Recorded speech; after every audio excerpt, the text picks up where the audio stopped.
할렐루야. 우리 할렐루야 찬양대의 찬양을 하나님께서 기쁘게 받으신 줄로 믿습니다. 만물이 왕성하게 자라는 여름이 시작되는 6월의 첫 주일입니다.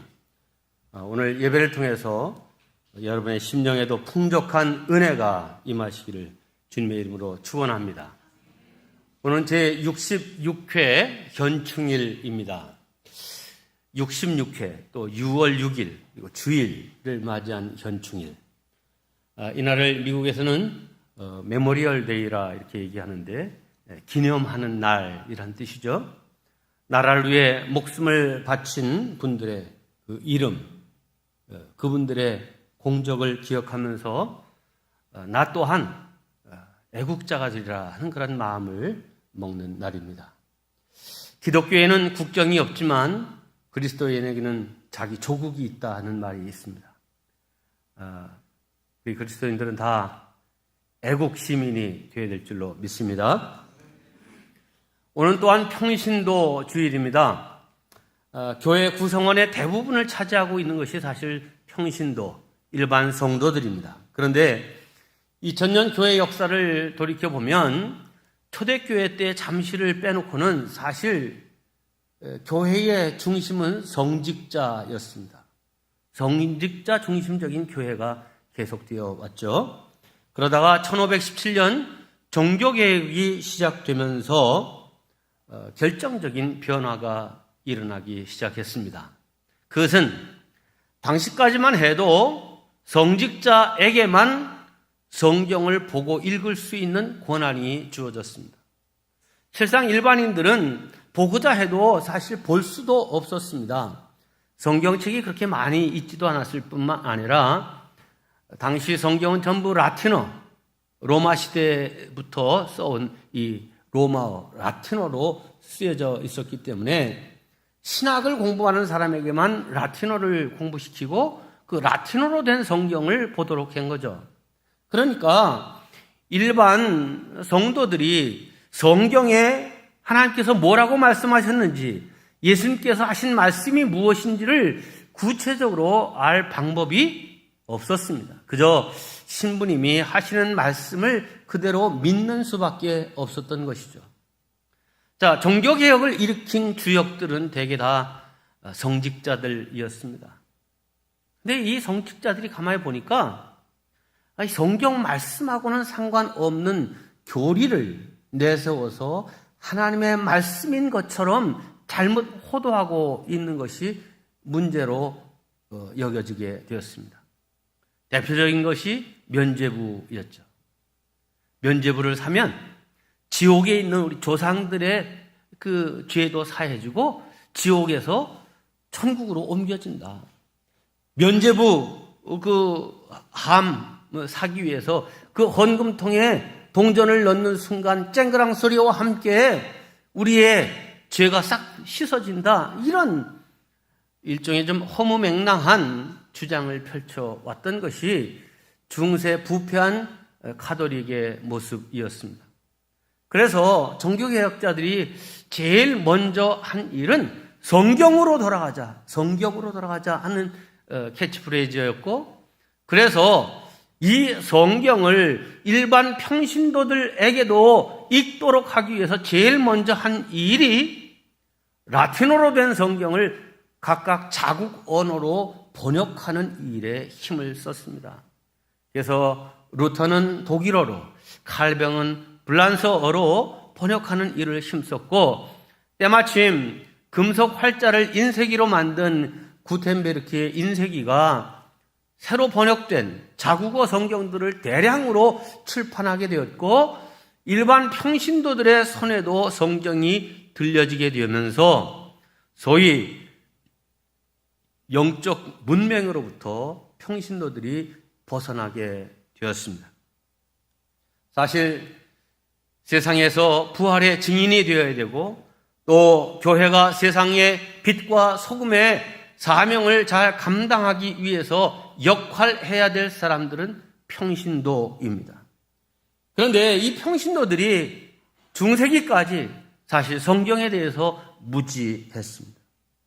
성경에 대해서 무지하면 그 사명을 제대로 감당할 수가 없습니다.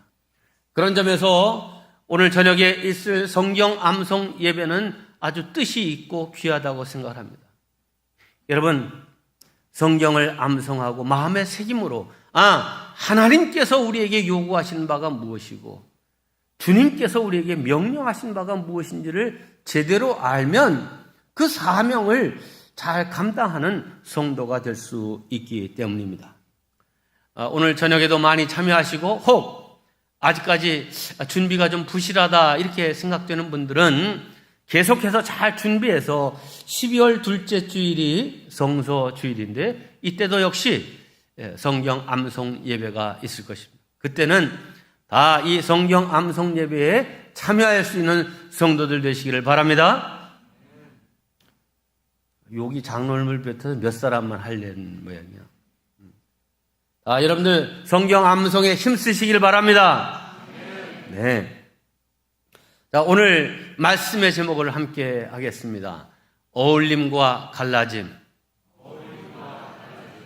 네, 오늘 아주 이 배경 화면이 참 좋습니다. 이 지퍼를 딱 여기 올릴 때 양쪽에 있는 이 지퍼, 이 뭐라 그래요? 이게 탁 어울려서 탁탁 맞아지면 아주 든든하게 이렇게 딱 되지만 이게 맞지 않으면 참 어렵죠? 근데 이게 또 쫙 갈라지는 그런 모습을 보여주고 있는데 오늘 본문 잠언 18장 1절은 이렇게 말씀하고 있습니다. 무리에게서 스스로 갈라지는 자는 자기 소욕을 따르는 자라. 온갖 참 지혜를 배척하느니라. 저는 이 1절 말씀을 저 나름대로 이렇게 해석해 보았습니다. 자기 욕심만 채우려 하고 어울려 살 줄 모르는 사람은 건전한 판단력을 가진 사람을 적대시하는 참으로 어리석은 사람이다.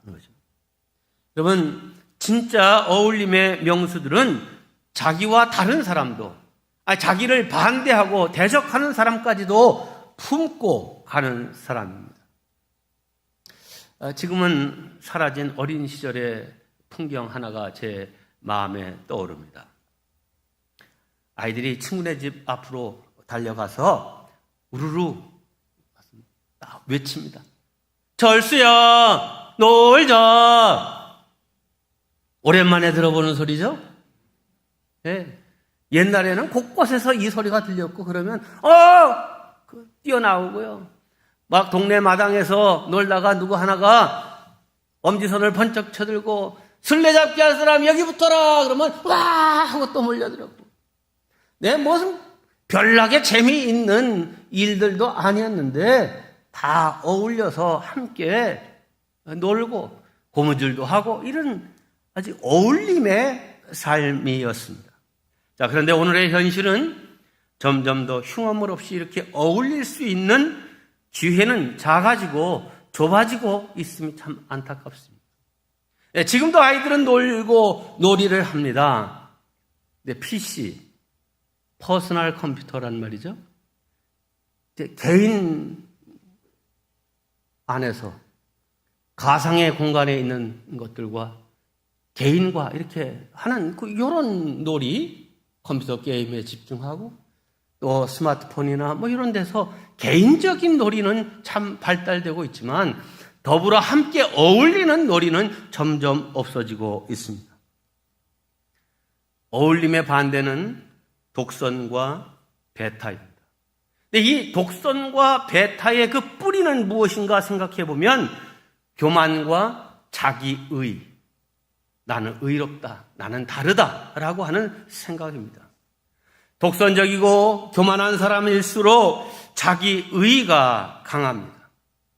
그런데 이런 교만과 자기의는 예수님이 가장 미워하셨던 일이라고 하는 사실을 우리는 기억해야 합니다.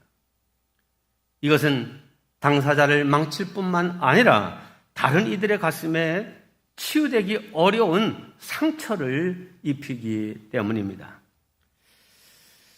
어떤 한 여성이 거울을 볼 때마다 자기는 늘씬하고 참 예쁘다라고 하는 생각을 하고 흐뭇해하고 있었습니다. 그러던 어느 날 예배 중에 겸손에 관한 설교를 듣고 은혜를 받았습니다. 그래서 예배를 마치고 나오다가 목사님에게 여쭤봤습니다. 목사님, 자, 본인이 예쁘다고 생각하는 것도 교만에 해당되는 건가요? 이 목사님의 대답이 참 멋집니다. 그것은 교만의 문제가 아니라 착각의 문제입니다. 네. 금세기 미국 최고의 설교자이며 저술가요 목회자인 존 파이퍼 목사님이 수년 전에 갑자기 교회에다가 안식년을 요청했습니다. 그 이유가 매우 의미심장합니다. 나는 지금 내 영혼의 위험을 느끼고 있습니다. 내 안에 여러 종류의 교만이 크게 활동하고 있음을 느낍니다. 그래서 잠시 사역을 접고 내 내면을 돌아보는 자기 성찰에 들어가길 원합니다. 내 인격과 영성이 훌륭한 분, 그런 다운 자기 성찰과 결정이었습니다. 여러분, 암은 지금도 가장 무서운 질병 중에 하나입니다. 암이 무서운 이유는 자각 증세가 너무 늦게 나타난다는 것입니다. 만약 암이 걸린 날부터 뭔가의 조짐을 우리에게 신호를 보낸다고 하면 사실 쉽게 고칠 수 있을 것입니다. 그런데 이 암세포는 조용히 느끼지 않도록 조용히 자라납니다. 그러면서 주변의 영양분을 다 빼앗아 먹으면서 자기 혼자만 커집니다. 그리고 마침내 몸 전체의 건강을 무너뜨리고 생명을 무너뜨립니다. 그런데 무신론자였다가 기독교인이 되어 영적인 영향력을 크게 미쳤던 C.S. 루이스라고 하는 사람이 이렇게 말했습니다. 교만은 영적인 암이다. 이 교만이 영적인 암이라는 거예요. 이 교만은 사랑이나 자족하는 마음, 심지어 상식까지 다 갉아 먹어버려서 그 인성을 황폐케 하는 아주 큰 문제다는 거죠. 여러분, 근데 의외로 육체의 암보다 이 영혼의 암에 걸려있는 사람들이 많습니다. 암을 자각하지 못하는 것처럼 문제는 자기 자신은 교만한 줄을 모릅니다. 결코 자기는 독선적이거나 교만하다고 생각지 않습니다. 옆에 있는 사람은 금방 저 사람 저 교만해서 큰 문제네. 느끼는데 본인은 자각하지 못합니다. 하나님은 우리 한 사람 한 사람의 무게를 달아보시겠다 이렇게 말씀하셨습니다. 자, 우리의 체중을 달아보겠다는 말씀이 아니라 우리의 교만의 무게를 달아보고 우리의 겸손의 무게를 달아보시겠다 하는 말입니다. 사무엘상 2장 3절의 말씀입니다. 심히 교만한 말을 다시 하지 말 것이며 오만한 말을 너희 입에서 내지 말지어다. 여호와는 지식의 하나님이시라. 행동을 달아보시느니라. 네. 그러므로 우리의 몸무게를 다이어트하는 것보다 더 중요한 것은 교만을 다이어트하는 것입니다. 성도 여러분, 교만의 무게를 최소한으로 줄이고 겸손의 무게를 최대한 늘려갈 수 있기를 바랍니다. 운동을 해서 지방의 양은 줄이고 근육의 양은 늘려야 하듯이 겸손을 훈련하여 교만의 무게를 줄임으로 마침내 하나님과도 이웃과도 잘 어울릴 줄 아는 성도가 되시기를 주님의 이름으로 축원합니다. 두 번째, 교회는 어울림의 공동체입니다. 함께 하겠습니다. 교회는 어울림의 공동체다. 천국은 개별 입장이 아니라 단체 입장이다. 이런 말이 있습니다. 물론 구원은 각자 개인의 믿음으로 받는 것입니다. 나에게 예수를 믿는 믿음이 없는데 다른 사람의 믿음으로 구원받을 길은 사실 없습니다. 남편이 믿음이 좋다고, 아내의 믿음이 좋다고 해서 내가 덩달아 함께 구원받는 거 아닙니다. 부모의 믿음이 아무리 좋아도 자식의 그 본인의 믿음이 없이는 구원받을 수 없습니다. 자, 내가 내 마음으로 예수님을 나의 구세주로 믿고 내 입으로 그렇게 고백해야 구원받고 하나님의 자녀가 되는 것입니다. 자, 그러나 그렇게 구원받은 후에는 혼자서 신앙생활 하는 것이 결코 아닙니다. 교회라고 하는 신앙 공동체 속에 속해서 함께 믿음의 삶을 살아야 하는 것입니다. 교회는 그리스도의 몸이고 우리는 그 몸의 지체입니다. 그러므로 몸에 속하지 않은 지체는 죽은 것입니다. 요한복음에서 예수님은 이렇게 말씀하셨습니다. 가지가 포도나무에 붙어 있지 아니하면 스스로 열매를 맺을 수 없음 같이 너희도 내 안에 있지 아니하면 그러하리라. 나는 포도나무요 너희는 가지라. 그가 내 안에 내가 그 안에 거하면 사람이 열매를 많이 맺나니. 그렇습니다. 나무에 붙어 있지 않은 가지는 결국 죽게 되고 아무런 열매도 맺을 수 없게 되는 것입니다. 교회 공동체에 속하지 않고 나 혼자 믿음 지키면 된다라고 생각하지만 쉽지 않습니다. 점점 그 신앙은 시들어갈 수밖에 없습니다. 예수를 믿는다고 하는 것은 하나님의 백성들의 모임에 들어오는 것입니다. 예수를 믿는다는 것은 하나님 아버지를 고백하고 그 믿음의 영적 가족 안에 한 일원이 되는 것입니다. 그러므로 신앙생활이란 곧 공동체 생활이다 이렇게 말해도 틀리지 않습니다. 그런데 내 믿음만 지키면 된다라고 하는 이런 생각을 가지고 교회 생활과 공동체 생활, 성도의 교제에 대해서 등한히하고 멀리하는 사람들이 있는데 결코 건강한 신앙으로 자라갈 수 없다라고 하는 사실을 꼭 기억하시길 바랍니다. 오늘 본문 말씀은 이렇게 공동체 생활을 멀리하는 사람들이 그렇게 하는 원인이 무엇인지 그리고 그들이 잃어버리는 것은 무엇인지를 가르쳐주고 있습니다. 다시 1절 말씀입니다. 무리에게서 스스로 갈라지는 자는 자기 소욕을 따르는 자라 온갖 참 지혜를 배척하느니라. 먼저 사람들이 공동체에서 스스로 떨어져 나가고 공동체 생활을 멀리하는 이유를 자기 욕심을 따르기 때문이라 이렇게 말했습니다. 즉 자기만 생각하기 때문에 자기 욕심만 채우려 하기 때문에 다른 사람들과 교제하지 않으려 한다는 말입니다. 자, 이 말을 반대로 해보면 더 쉽게 이해할 수 있습니다.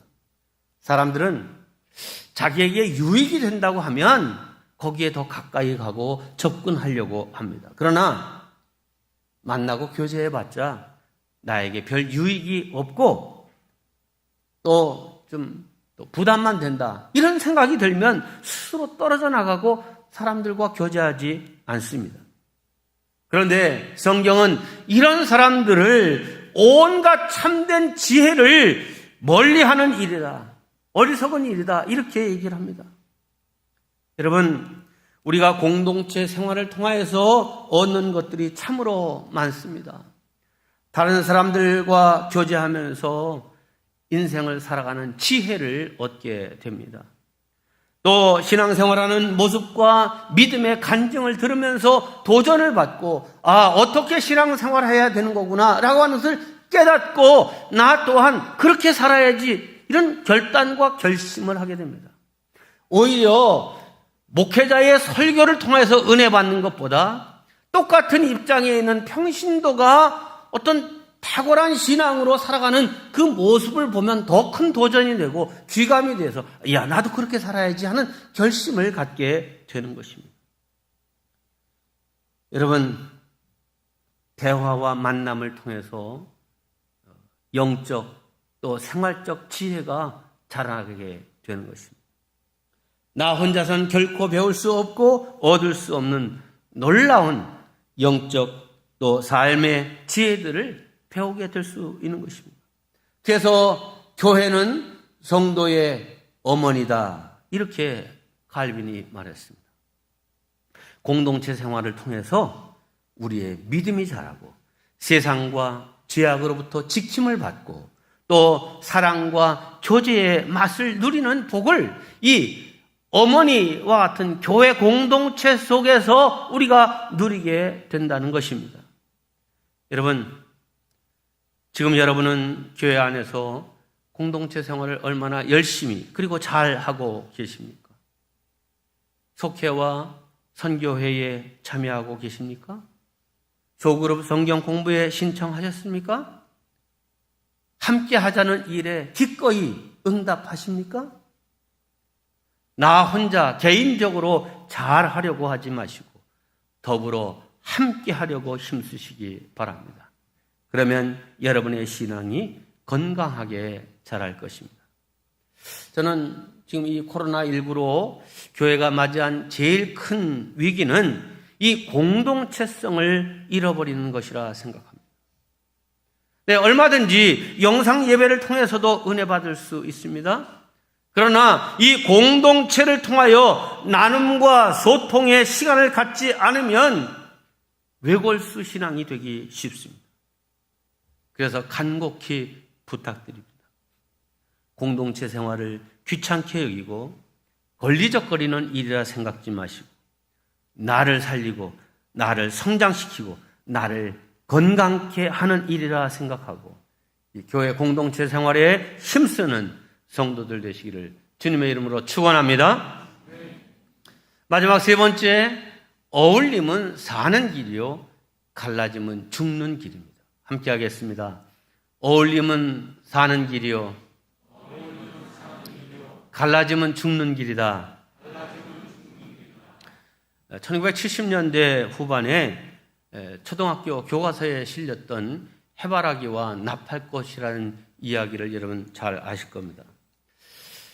저도 이 해바라기와 나팔꽃 이야기를 2001년도인가에 우리는 하나라고 하는 이 가족 수련을 앞두고 이 설교를 하면서 이 해바라기와 나팔꽃 소개를 해드렸습니다.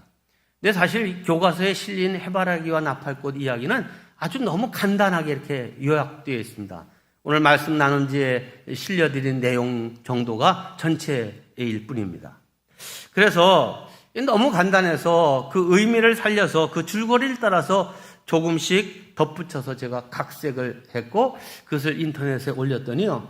지금은 이게 아주 엄청나게 퍼져 있어가지고 해바라기와 나팔꽃 딱 치면 이 각색된 이 내용이 딱 뜨는 것을 볼 수 있습니다. 자, 제가 이제 이 해바라기와 나팔꽃 전문을 이 화면에 여러분들 보실 수 있도록 이렇게 띄워드리고 제가 낭독을 하겠습니다. 의미를 잘 생각하시면서 보시기를 바랍니다.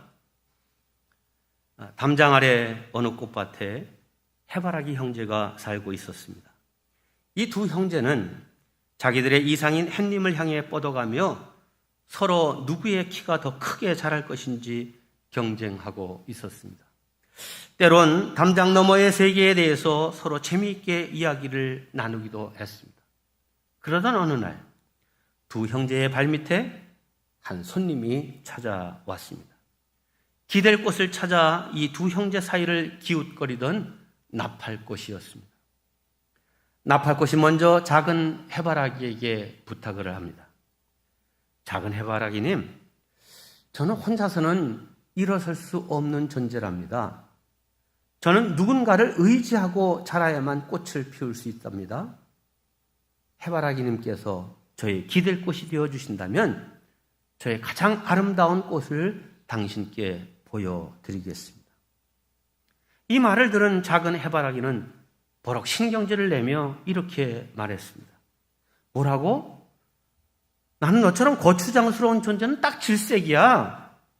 난 누군가가 내 몸에 와 닿는 것조차도 싫어. 근데 너는 나를 칭칭 감고 올라가 나를 꽁꽁 묶을 것 아니니? 나는 저기 하늘에 보이는 햇님을 향해 커가는 것만으로도 벅차단 말이야. 그러니 다른 데 나가서 알아보라고. 작은 해바라기에 가시돋친 말에 나팔꽃은 잔뜩 주눅이 들었습니다. 하는 수 없이 나팔꽃은 큰 해바라기로 고개를 돌렸습니다. 무척이나 미안한 마음을 가지고 말입니다. 그런데 큰 해바라기는 발치에 있는 나팔꽃에게 빙긋이 웃음을 지어 보였습니다. 큰 해바라기의 그 환한 미소에 힘을 얻은 나팔꽃은 용기를 내서 부탁합니다. 큰 해바라기님, 저는 혼자서는 일어설 수 없는 존재랍니다. 저는 누군가에게 기대야만 자라서 꽃을 피울 수 있답니다. 좀 거추장스럽더라도 저의 기댈 꽃이 되어주시지 않겠습니까? 큰 해바라기님께서 허락만 해주신다면 저는 가장 아름다운 꽃을 보여드릴 것입니다. 큰 해바라기가 이렇게 말했습니다. 나팔꽃 아가씨, 걱정하지 마세요. 제가 아가씨의 버팀대가 되어드릴게요. 사실 햇님을 바라보며 남보다 더 크게 자라려고 경쟁하듯 달려온 나의 삶은 각박하기만 했답니다. 아가씨와 함께 저기 하늘의 햇님을 향하여 더불어 여행을 하고 싶군요.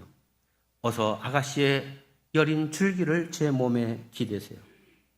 제 몸에 약간 거칠은 솜털이 박혀 있긴 하지만 조심조심 타고 올라오신다면 못 오를 리 없을 거예요. 큰 해바라기의 기꺼운 허락을 받은 나팔꽃은 기쁨에 겨워 해바라기의 몸을 힘껏 감싸 안으며 자라 올랐습니다. 마침내 나팔꽃은 연분홍 나팔꽃을 가득 피웠고 바깥 세상의 아름다움도 구경할 수 있게 되었습니다. 또한 나팔꽃의 아름다움으로 인해 큰 해바라기는 더욱 아름답고 우아해 보였습니다. 그러던 어느 날 밤 거센 비바람이 휘몰아쳤습니다. 비바람은 세상의 모든 것을 다 쓸어갈 것처럼 거세게 몰아쳤습니다. 밤새도록 불던 비바람이 잔잔해지고 드디어 아침 해가 솟아올랐습니다. 나팔꽃은 부랴부랴 꽃을 피워 아침을 맞이했습니다. 그런데 나팔꽃은 작은 해바라기의 모습을 보고는 소스라치게 놀랐습니다. 왜냐하면 작은 해바라기가 목이 꺾인 채로 흔들거리고 있었기 때문입니다. 지난밤에 비바람을 견디지 못하고 그만 목이 부러진 것이었습니다. 그러나 더 많은 비바람을 맞은 큰 해바라기였지만 그는 상처 하나 없이 든든하게 서 있었습니다. 그 거센 바람을 이겨낼 수 있었던 것은 큰 해바라기를 꽁꽁 감싸고 있는 나팔꽃 덩굴이 그를 보호했기 때문이었습니다. 아침에 따사로운 햇님을 향해 큰 해바라기와 나팔꽃은 함께 행복했습니다. 네, 이 이야기는 자기만 아는 이기주의, 고립주의의 인생은 결국 파멸에 이르며 더불어 어울려 사는 이것이 복된 삶이라는 교훈을 우리에게 주고 있습니다. 즉, 큰 해바라기와 나팔꽃의 공존의 삶을 통하여 더불어 사는 삶이 곧 나를 살리는 길임을 가르쳐주고 있는 것입니다. 또한 기대어 살기를 요청하는 나팔꽃의 부탁을 거절할 때 작은 해바라기의 삶은 곧 스스로를 죽이는 길이었음을 우리에게 가르쳐주고 있는 것입니다. 오늘 본문 12절 말씀입니다. 사람의 마음의 교만은 멸망의 선봉이요 겸손은 존귀의 길잡이이니라. 세상에는, 아니 교회에도 남이 자신의 영역을 침범하지 못하도록 자기의 주변에 울타리를 쳐놓고 자신만의 신앙과 삶에 행복하고 만족하고자 하는 사람들이 있습니다. 그러나 그것은 진정한 행복도 아니요 참되게 사는 길도 아닙니다. 어떤 분이 이렇게 말했습니다. 나쁜 사람은 누구인가? 그것은 나뿐인 사람, 즉 자신밖에 모르는 사람, 그가 나쁜 사람이다 하는 것입니다. 그렇습니다. 남 생각 안 하고 그저 자기 삶의 안락함과 편안함만을 추구하는 그런 사람이 곧 나쁜 사람입니다. 그런 사람의 인생은 결국 추하게 되고 비참한 말로에 이르게 되는 것입니다. 예수님은 우는 자와 함께 슬퍼하고 웃는 자와 함께 즐거워하라고 말씀하셨습니다. 그러므로 함께 삶을 나누고 마음을 같이 하는 것은 교회 공동체의 본질입니다. 우리 꿈말 엘림교회의 모든 성도들은 서로 사랑의 삶을 나누면서 기쁨과 아픔을 함께 나누는 어울림의 공동체가 되어야 합니다. 목사와 교역자와 장로님들이 그리고 모든 성도들이 하나님 앞에서 마음을 같이하여 예배드리고 겸손한 마음을 가지고 서로를 높이고 어울리는 그러한 삶을 살 때 우리에게 크신 복을 내려주실 줄로 믿습니다. 이러한 은혜가 우리 모두에게 있기를 주님의 이름으로 축원합니다. 이 시간 오늘 말씀을 우리 마음속에 새기면서 잠시 기도하는 시간을 갖겠습니다. 도전이 되는 말씀, 새 결심을 하게 된 말씀, 헌신케 한 말씀을 붙잡고 주여 나로 그렇게 살게 하옵소서 기도하겠습니다. 기도합니다. 교만한 영적인 암이라고 하신 주여, 우리 마음속에 도사리고 있는 교만의 무게를 달아보실 때 하나님 신신력으로 인도하여 주시고 겸손의 무게를 높여갈 수 있는 자를 되도록 도와주시옵소서. 어울림의 교회 공동체를 위해서 우리가 기여할 수 있는 심령들 되게 도와주시고 하나님 모두가 더불어 행복하기 위해서 회복하셔야 될 가치를 갖는 제들 되도록 인도하여 주시옵소서. 우리를 하나님의 자녀로 삼아주셨고 성도들을 믿음의 형제자매들로 세워주신 주님, 우리로 하여금 하나님과도 이웃과도 잘 어울릴 줄 아는 성도들 되게 하여 주시옵소서. 교만하거나 독선적인 사람이 아니라 겸손하고 연합할 줄 아는 사람이 되게 하여 주시옵소서. 형제가 연합하여 동거함이 어찌 그리 선하고 아름다운고 여호와께서 복을 명하셨나니 곧 영생이로다. 우리로 어울리움의 즐거움과 영생의 복을 누리며 전하는 참 행복한 사람들 되게 하여 주시옵소서. 예수님의 이름으로 기도하옵나이다. 아멘.